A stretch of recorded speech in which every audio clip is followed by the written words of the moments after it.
What is going on, everyone? Thanks for checking out another video on Salty Roots. My name is Joe. Today what I'm going to do is somewhat of a vlog style video where I'll give you an update on the fish room, some of the ups, some of the downs, but just an overall kind of status update where we are and where we plan to go. I just want to say thank you to all of the new subscribers. There's not a ton, but I am steadily improving, and I appreciate you sharing any of my content, making any recommendations, or sending people my way. If you have not subscribed already, please do so. I really appreciate it. Like, comment, subscribe, all that good stuff. So today I will give you an update on the 125. It's quickly become my favorite tank in the fish room here.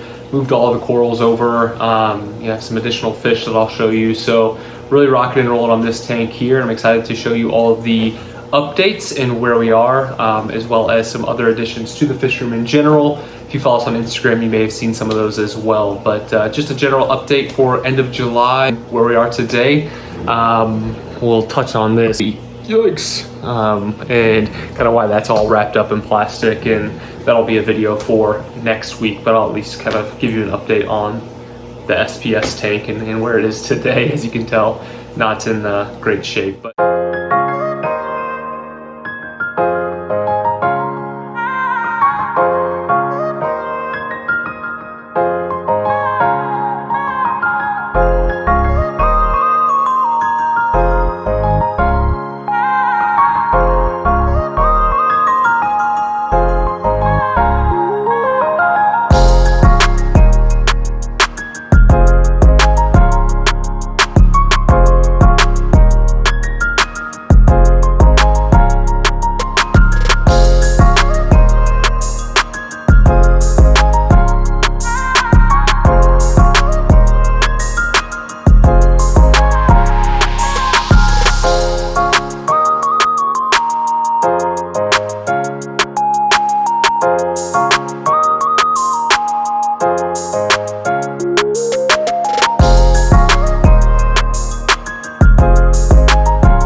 so nothing's really changed at the water station outside of my annual cleaning. Say annual, I try to do it every 6 months, but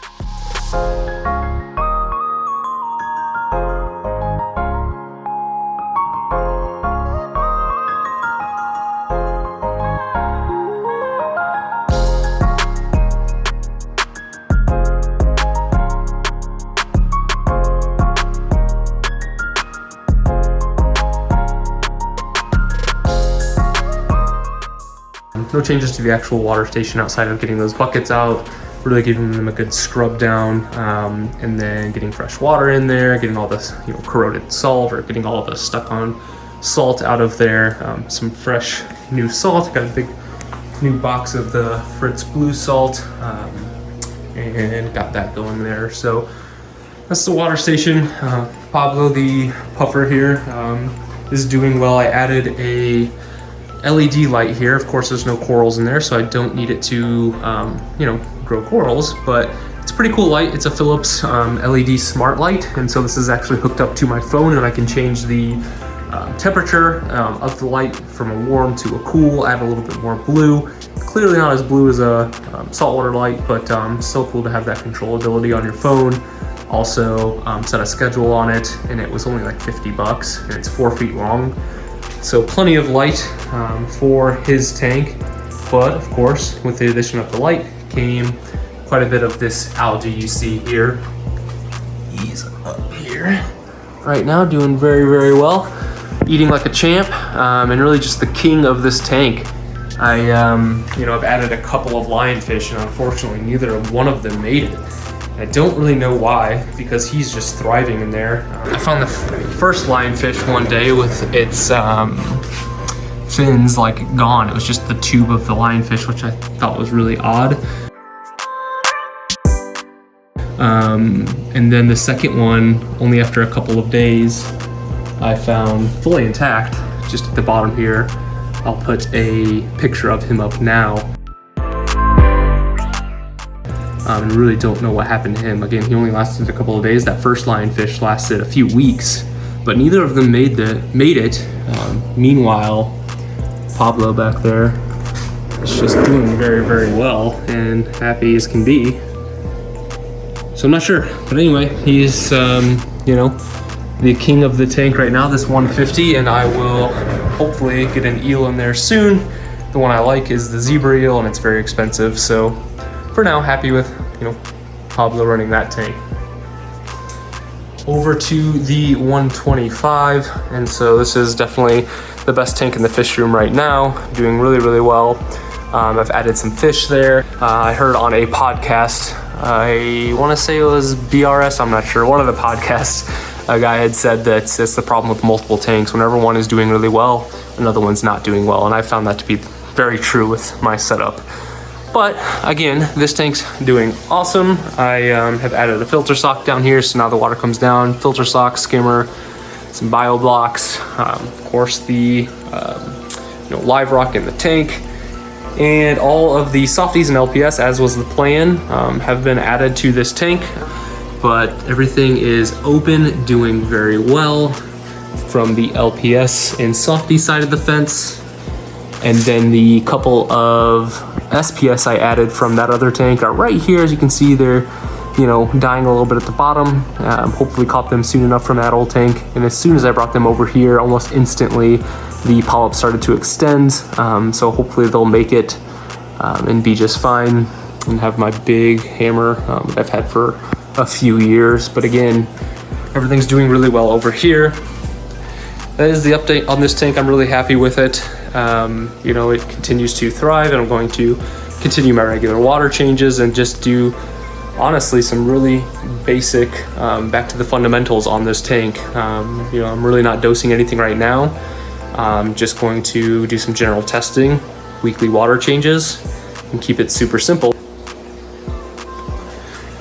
I also added some artwork to the fish room, and so first I put our Salty Roots sign back behind where this TV is now, as you can see, and then the TV was actually hanging up in this corner.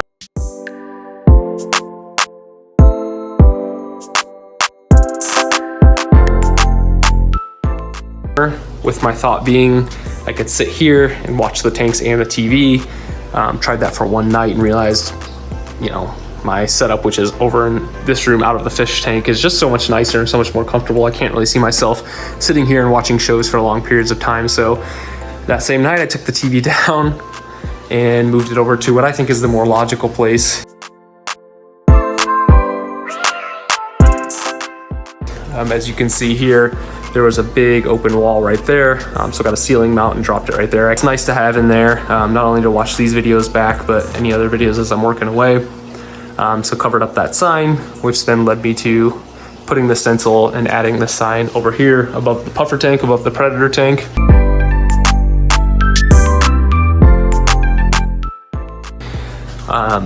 Which I think is pretty cool. It's oil-based marker and some stencils that I used for that. And that's where we are today.